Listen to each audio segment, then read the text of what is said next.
Todo el mundo ha estado zumbando sobre Lil Durk, reciente detención por los federales, pero tanto hablar se centra en torno a su presunto soplón, OTF Jam. En particular, un video. Usted sabe que es tan loco, aunque motherfucking ser dissing hasta, sneak dissing y pandillas de internet y todo esto. Soy un poco de dinero hacer algo. El video de Jam promocionando a Durk, todo mientras supuestamente llevaba un micrófono, ha llamado mucho la atención. Ahora, el presunto sicario de Durk ha dado a conocer sus propias razones para traicionarlo. El sicario habla. Supuestamente, cuando Kion Grant fue capturado tras el asesinato de los primos de Quando Rondo, dijo a la policía exactamente quién le había enviado. Según los federales, ese nombre no era otro que Lil Durk. Así pues, Lil Durk, cuyo verdadero nombre es Durk Devontae Banks, se ha metido en uno de los problemas más graves de su carrera. El rapero fue detenido en el sur de Florida después de que saliera a la luz una trama de asesinato a sueldo, y no es una situación menor. Según la oficina del sheriff del condado de Broward, Durk fue detenido con la ayuda de los US Marshals, y los cargos son graves. Dicen que es el líder de Only the Family, OTF, no solo un grupo de raperos, sino, según los fiscales, toda una operación vinculada a la violencia y los asesinatos, todo supuestamente dirigido por el propio Durk. No se trata solo de rap. Este caso tiene que ver con las antiguas tensiones callejeras que han salpicado la vida real durante años. La historia detrás de todo esto está vinculado de nuevo a una vieja carne de vacuno. Todo alcanzó un trágico punto álgido la noche del 6 de noviembre de 2020. Von, junto con su equipo, estaba en el Monaco Hookah Lounge en Atlanta, y las cosas rápidamente tomaron un giro oscuro. Alrededor de las 2 de la madrugada, Von vio a Quando fuera del club, y sin dudarlo, fue directo a por él. No hubo intercambio de palabras. Von se lanzó a por él desde el primer momento, y la situación empeoró en cuestión de segundos. Lo que empezó a puñetazos se convirtió rápidamente en una pelea sin cuartel, que atrajo a más gente de ambos bandos. Entonces, estallaron los disparos. En medio del caos, Von recibió varios disparos. Fue trasladado al hospital, pero no sobrevivió. Solo tenía 26 años. Las consecuencias de aquella noche fueron enormes. Las imágenes de vigilancia se difundieron por internet y captaron el momento en que Von fue alcanzado. La seguridad, que ya se encontraba en el lugar, acabó intercambiando disparos con algunos de los miembros de la banda implicados, lo que aumentó el caos. El socio de Quando, Timothy Lul Tim Leaks, que resultó herido durante la refriega, fue acusado posteriormente del asesinato de Von. La policía de Atlanta lo mantuvo detenido en el Hospital Grady mientras se recuperaba, cerrando el caso del homicidio de Von casi tan rápido como se había abierto. Lo que ocurrió después no hizo sino echar más leña al fuego. Menos de 2 semanas después de la muerte de Von, Quando Rondo publicó un tema titulado End of Story, en el que básicamente justificaba lo sucedido aquella noche, alegando que había sido en defensa propia. Letras como Blood on your brother on the ground, Gone pick your mans up, no sentaron bien ni al círculo de Von ni a Durk. Rondo estaba dejando claro que no sentía remordimientos, y esto era algo más que una canción. Era una declaración de que no iba a dar marcha atrás. Las cosas no pararon ahí. Los conciertos de Rondo en lugares como Macon, Georgia, empezaron a cancelarse por motivos de seguridad, aunque corrían rumores de que Durk podría haber estado comprando entradas para enviar el mensaje de que siempre estaba cerca. Luego estaban estos supuestos DMs entre Durk y Rondo, con Rondo supuestamente pidiendo aclarar las cosas. Rondo fue a Instagram para desmentir las capturas de pantalla, alegando que eran falsas, diciendo: «No creas ninguna mierda de internet, no estoy enviando mensajes a nadie». Ahora los federales afirman que Durk entonces puso precio a la cabeza de Quando, preparando el escenario para un plan de venganza masiva, un avance rápido hasta el 19 de agosto de 2022. El equipo de Durk se enteró de que Rondo estaba en un hotel de Los Ángeles. Ese día, 5 miembros de la OTF, DeAndre Wilson, Keith Jones, David Lindsay, Asa Houston y un quinto hombre anónimo, tomaron un vuelo de Chicago a San Diego y luego condujeron hasta Los Ángeles con dinero en efectivo proporcionado por Durk, según las autoridades.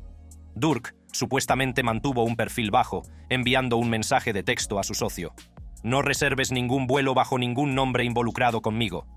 El mismo día, fue visto en un lugar en el Valle de San Fernando, permaneciendo fuera de la vista, pero manteniendo un ojo vigilante sobre todo el montaje. Una vez que el equipo aterrizó en Los Ángeles, se reunió con Kion Grant, uno de los socios de confianza de Durk, que voló en un jet privado. Grant no solo se trajo a sí mismo, sino que vino cargado de recursos. Las actas judiciales dicen que consiguió habitaciones de hotel para la banda, 4 pasamontañas y 2 coches de alta gama para que se integraran en el ambiente de lujo de Los Ángeles. También habría proporcionado armas de fuego a Jones, Lindsay y otro hombre anónimo, incluida una modificada para convertirla en una ametralladora automática. Al día siguiente, la banda siguió a Rondo y a su primo, Xavier Robinson, en sus desplazamientos por Los Ángeles. Observaron de cerca cómo ambos se desplazaban en un Cadillac Escalade, pasando por un dispensario, una tienda de ropa en West Hollywood y, por último, una gasolinera cerca del Beverly Center. Allí es donde Houston aparcó cerca para bloquear una ruta de escape, preparando el escenario para la emboscada. Jones, Lindsay y el hombre anónimo saltaron con la intención de disparar a Rondo. Pero cuando sonaron los disparos, no le dieron a él y alcanzaron trágicamente a Robinson, matándole en el acto. Tras el golpe, los miembros de la OTF se reagruparon en un In and Out, donde se reunieron con Grant para discutir el pago y asegurarse su parte antes de sumergirse. Al anochecer, se dirigían de vuelta a Chicago, volando desde San Diego con el trabajo hecho, aunque no habían dado en el blanco. Según las autoridades, Grant, Jones, Lindsay, Wilson y Houston fueron detenidos por conspiración para cometer asesinatos a sueldo durante una redada coordinada en Chicago. El fiscal federal, Martin Estrada, que lleva el caso, lo llamó exactamente lo que era: a sangre fría. No se anduvo con rodeos, diciendo que una cosa es ir a por un rival, pero hacerlo en un lugar público como ese, poniendo a los transeúntes en la línea de fuego, es otro nivel de peligro. Ahora, Durk se enfrenta a una larga lista de cargos, entre ellos asesinato por encargo y conspiración para cometer asesinato por encargo. No es solo Durk, sin embargo. Otros 5 relacionados con OTF también fueron detenidos como coconspiradores. Los federales dicen que Durk financió todo el asunto, desde la emboscada hasta los gastos de viaje de su equipo para ir de Chicago a Los Ángeles. Tienen mensajes que dicen que le muestran diciendo a un socio que no usara ningún nombre relacionado con él al reservar vuelos, tratando de mantener las cosas lo más limpias posible. Durk no solo se enfrenta a graves acusaciones, se habla mucho de posibles informadores dentro de su propio círculo. Las redes sociales, las retransmisiones en directo y los blogs se están llenando de rumores de que alguien cercano a Durk podría haberse delatado, dando a las autoridades una visión más cercana de los movimientos de OTF. Circulan nombres, y algunos fans señalan con el dedo a gente como OTF Jam. Ya sea real o solo especulación, la gente está diciendo que podría haber más de una persona involucrada, posiblemente alguien que ha estado en el círculo de Durk durante años. Esta idea de que alguien podría haber estado usando un micrófono todo el tiempo tiene a todo el mundo en el borde y está golpeando cerca de casa para la tripulación de Durk. La detención en sí no salió de la nada. Cuando Durk se dio cuenta de que su gente estaba siendo detenida a diestro y siniestro, intentó escapar. Estaba en Fort Lauderdale con sus hijos, supuestamente pasando unos días en familia en Disneyland, pero cuando empezaron a detener a su equipo en Chicago, debió de intuir que era solo cuestión de tiempo que le echaran el guante. Primero reservó vuelos a Dubái y Suiza, pero luego cambió a un jet privado con destino a Italia. Los federales, sin embargo, ya estaban vigilando y no iban a dejarle salir del país. La reacción en Internet ha sido salvaje. Fans, blogueros e informadores han intervenido, tratando de desentrañar lo que realmente está pasando con OTF. La detención también ha provocado tensiones en el entorno de Durk. Personas que supuestamente le eran leales ahora guardan silencio o directamente se distancian. OTF Moa, una de las personas cercanas a Durk, incluso ha dicho a todo el mundo que deje de llamar a su teléfono para pedir detalles, llamando a aquellos que parecen estar contentos con la detención de Durk. Ha dicho a la gente que se guarden sus falsas preocupaciones para ellos y que no se metan en los asuntos de la familia.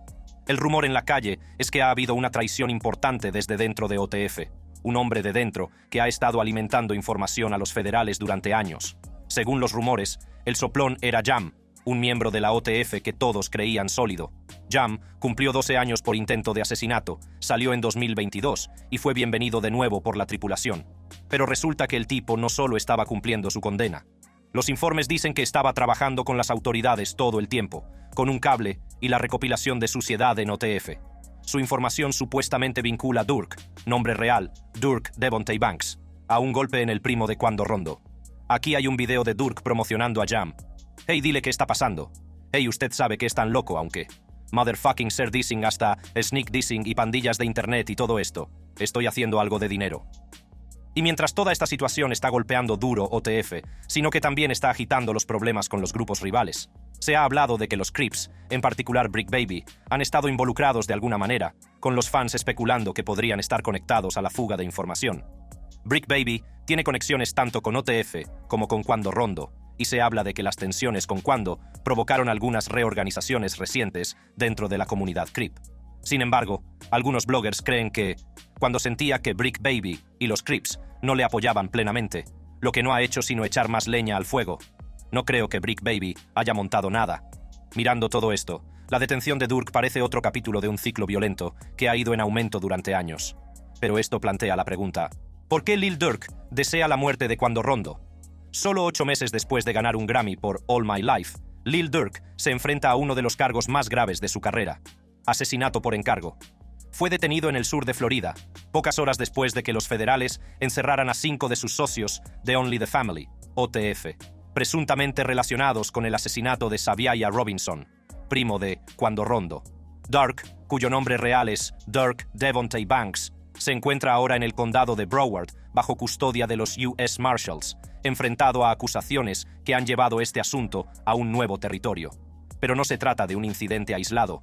Esta historia tiene raíces que se remontan al conflicto entre Quando Rondo y King Von, uno de los aliados más cercanos de Durk, que con el tiempo se convirtió en la intensa disputa que vemos hoy. Antes de la trágica muerte de Von en noviembre de 2020, Von había ido ganando terreno en el mundo del rap con su estilo descarnado y narrativo, consolidado por éxitos como Crazy Story. Su éxito era prometedor, especialmente con su conexión OTF con Lil Durk, que impulsó su imagen y su base de fans. Sin embargo, a medida que crecía su fama, Von empezó a cuestionar abiertamente la autenticidad de NBA Youngboy, tachando sus letras de falsas o exageradas. Esta crítica se produjo durante una de las sesiones de Instagram Live de Von, en la que reprodujo la canción Play With Us de Youngboy, y a continuación cuestionó casualmente: ¿de qué coño habla Youngboy en esta canción, hermano? ¿Qué? Habla como un loco en esta canción. Ni siquiera es así. En su culo ahora. En su culo. Tienes gorras en tu rap. Durante un tiempo fue un conflicto de bajo perfil, a fuego lento. Pero las cosas se calentaron cuando Von publicó una foto saliendo con la ex de Youngboy, Jania. Esto no sentó nada bien a Youngboy, que respondió publicando una imagen con su hijo y un pie de foto en el que insinuaba que su hijo se cruzaría con la futura hija de Von, una respuesta tan mezquina como personal. Sin detenerse ahí, Youngboy hizo otro movimiento al vincularse con Asian Doll, la ex de Von, en el estudio, provocando aún más especulación y tensión en línea. Von respondió en Twitter, calificando la música de Youngboy de basura e insinuando que conocía detalles personales sobre la familia de Youngboy.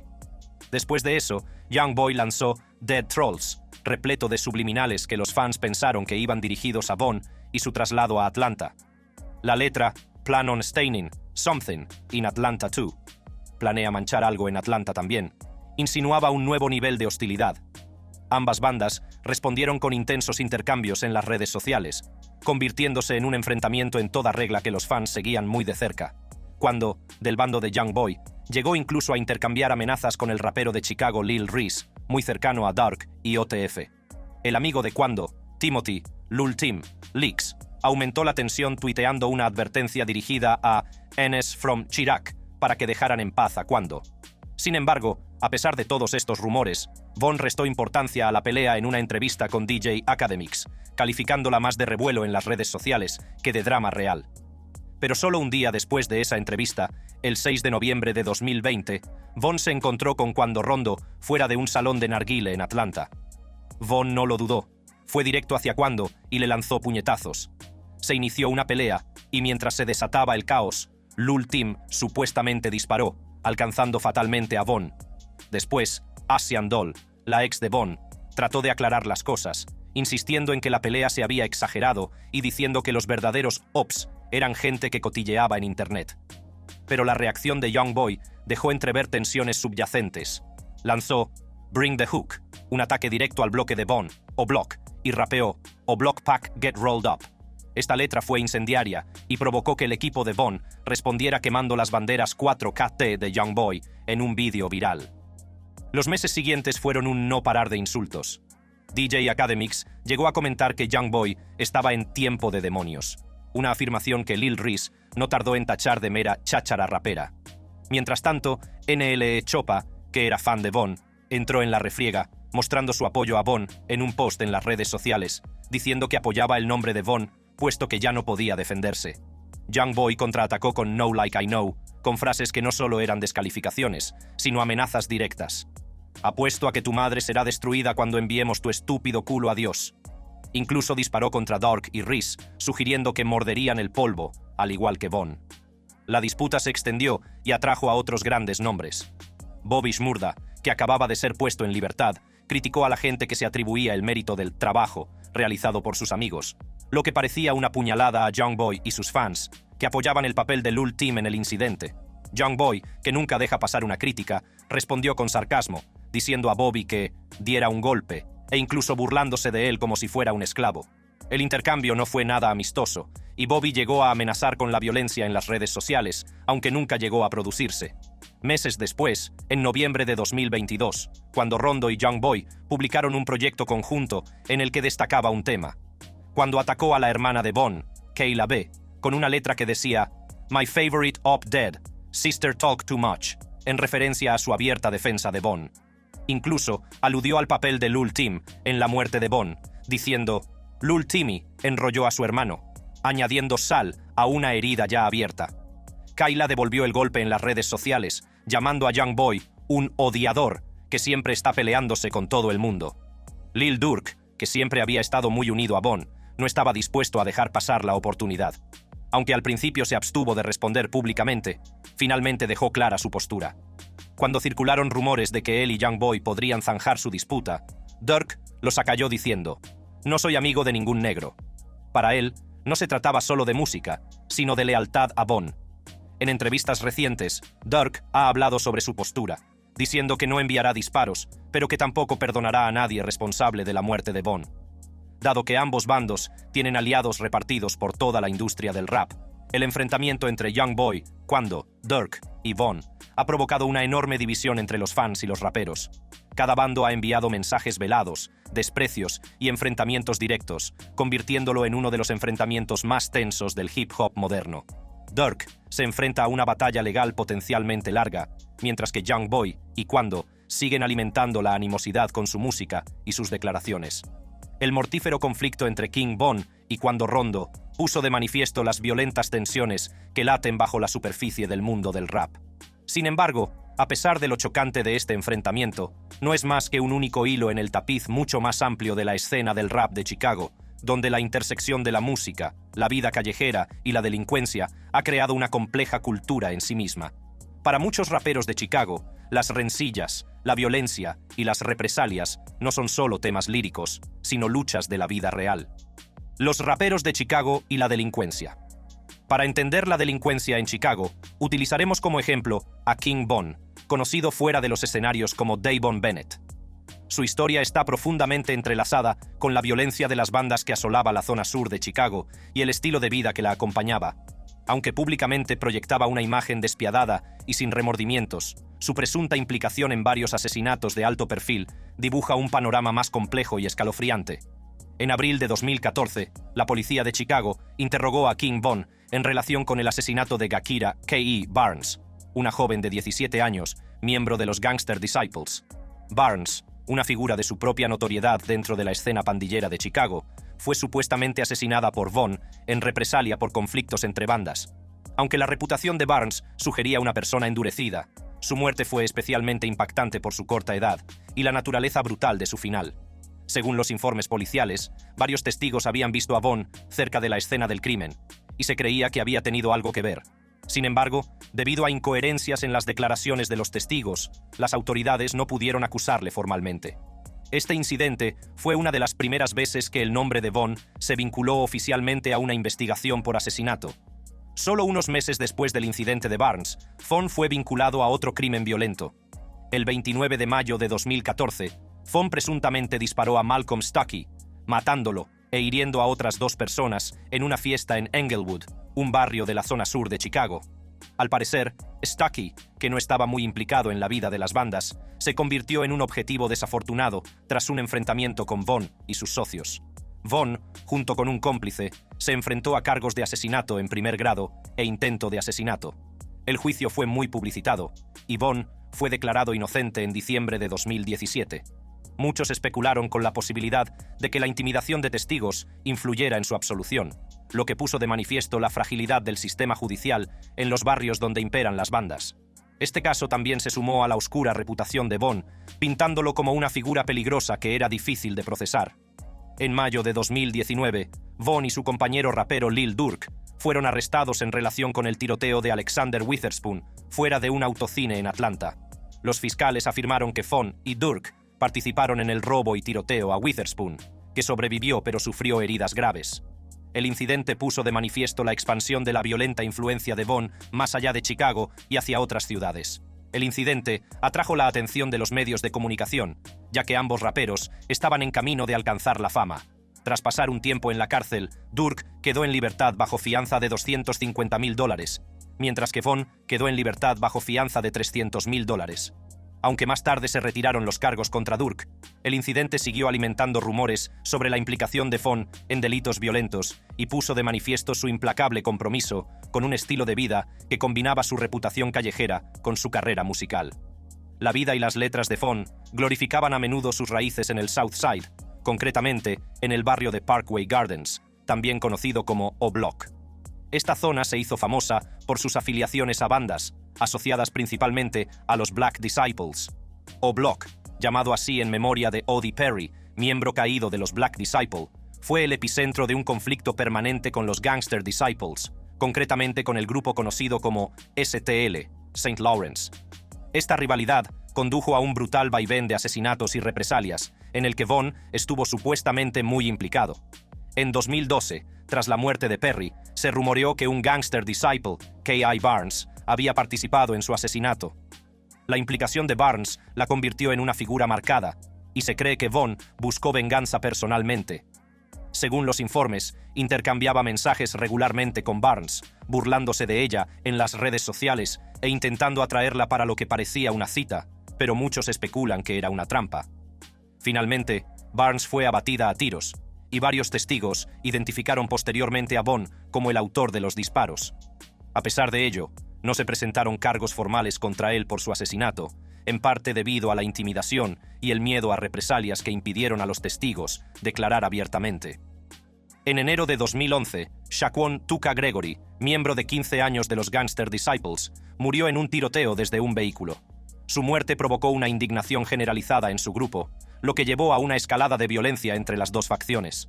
La muerte de Gregory fue especialmente impactante por su corta edad y por la forma brutal en que los miembros de las bandas rivales faltaron repetidamente al respeto a su memoria en las letras de sus canciones y en las redes sociales. Vaughn fue uno de los que se refirieron continuamente a fumar tuca, un término irrespetuoso utilizado para celebrar su muerte. Esta burla constante contribuyó al ciclo de violencia, ya que cada bando no estaba dispuesto a permitir que se faltara al respeto a sus miembros caídos sin tomar represalias. El asesinato de Gregory y las matanzas posteriores demostraron la trágica realidad del panorama pandillero de Chicago. Cada muerte no hacía sino intensificar la determinación de los que quedaban atrás, alimentando el ciclo de violencia que se cobró innumerables vidas en ambas bandas. A medida que crecía la reputación de Vaughn, su actividad en las redes sociales aumentaba, donde se burlaba abiertamente de sus rivales y aludía con frecuencia a actos violentos.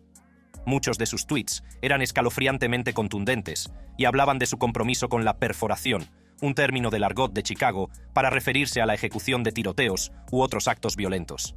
La presencia de Vaughn en Twitter ofrecía una visión inquietante de su mentalidad, ya que se jactaba de ser temido y celebrado por sus actos. En algunos de sus mensajes, Vaughn hacía referencia a su transformación en lo que algunos han descrito como un demonio, especialmente tras las muertes de amigos como Odie Perry y Jade Money. Dejó claro que veía la violencia como algo necesario y justificado, algo de lo que se enorgullecía. Sus letras y sus mensajes en las redes sociales no eran solo fanfarronería, sino que a menudo estaban llenos de mensajes codificados que parecían estar relacionados con incidentes reales en Chicago, como el famoso asesinato de Model, en el que se burló de su víctima en Internet poco después del asesinato. En octubre de 2012, Model McCambry, un joven de 17 años que se creía afiliado a los Gangster Disciples, fue tiroteado mientras caminaba por una calle de Chicago con un amigo. Los testigos señalaron posteriormente a Von como el autor de los disparos, aunque no se presentaron cargos formales. En las redes sociales, Von se burló presuntamente de la muerte de McCambry, enviando burlas a sus amigos y dejando claro que no sentía remordimientos por sus actos. Este asesinato añadió otra capa a su reputación, que se extendió más allá de la música y llegó a las calles. En 2012, Rodney Stewart, conocido como Boss Trell, también recibió un disparo en la cabeza en Chicago y murió en el hospital. Aunque este asesinato quedó oficialmente sin resolver, muchos creen que Von estuvo directamente implicado. En los días siguientes a la muerte de Stewart, el Twitter de Von se llenó de referencias burlonas al incidente. Se burló abiertamente de los amigos de Stewart e hizo referencias apenas veladas al asesinato, reforzando su temida reputación. Uno de los asesinatos más publicitados supuestamente relacionado con Von fue el de Mark Campbell, conocido como Lil Mark, que murió tiroteado en una parada de autobús de Chicago en 2014. La muerte de Campbell fue el resultado de una escalada de tensiones, ya que había lanzado una canción disidente contra OTF, la banda de Von y varios otros afiliados de Black Disciple. Poco después del tiroteo, Von habría tuiteado comentarios burlones, básicamente reivindicando la responsabilidad ante sus seguidores y oponentes. La presunta implicación de Von en estos asesinatos se convirtió en parte integrante de su identidad, alimentando tanto su personalidad rapera como su reputación callejera. Llevaba su presunto recuento de muertos como una insignia de honor, jactándose de las vidas que había segado y de las cicatrices que había dejado en su comunidad. Su celebración sin remordimientos de la violencia y la muerte reforzó su estatus como una de las figuras más notorias de la escena del drill de Chicago. La idea de que King Von pueda ser el primer asesino en serie del rap es descabellada, pero la cultura de los raperos implicados en delitos graves no es nada nuevo. Antiguamente, estar en la calle era prácticamente un requisito si querías triunfar en el rap gangsta, y a veces iba más allá de vender historias o hacerse el duro. Para muchos, como King Von y Soulja Slim, la línea entre la realidad y sus letras era muy fina. El presunto número de muertos de King Von está bien documentado, y su música suele detallar peleas callejeras y sucesos violentos que coinciden con incidentes de la vida real. Era muy sincero sobre su pasado y estaba muy implicado en la vida de las bandas de Chicago. Incluso antes que él, Soulja Slim, de Nueva Orleans, era famoso por su pasado. La gente dice que sus letras sobre secuestros y torturas no eran solo para aparentar, sino que reflejaban lo que él estaba viviendo. En el mundo de Slim, los tatuajes en la cara indicaban cuántos cuerpos tenía una persona. No era una cuestión estética, sino una señal de su vida en las calles. Los años 80 y 90 eran un mundo diferente, y cualquiera que haya crecido en esa época puede decir que fue una época de violencia despiadada, especialmente en ciertos barrios. Nueva York, especialmente lugares como Brownsville, Cypress Hills y East New York, tenían fama de ser prácticamente inhabitables. Hoy en día, si paseas por esas zonas, te das cuenta de que están aburguesadas y casi irreconocibles. Pero las historias y el trauma de lo que ocurrió allí todavía resuenan en los viejos cabezas que lo vivieron. Así llegamos al final de este vídeo. Para ver más vídeos interesantes como este, haz clic en las tarjetas de tu pantalla.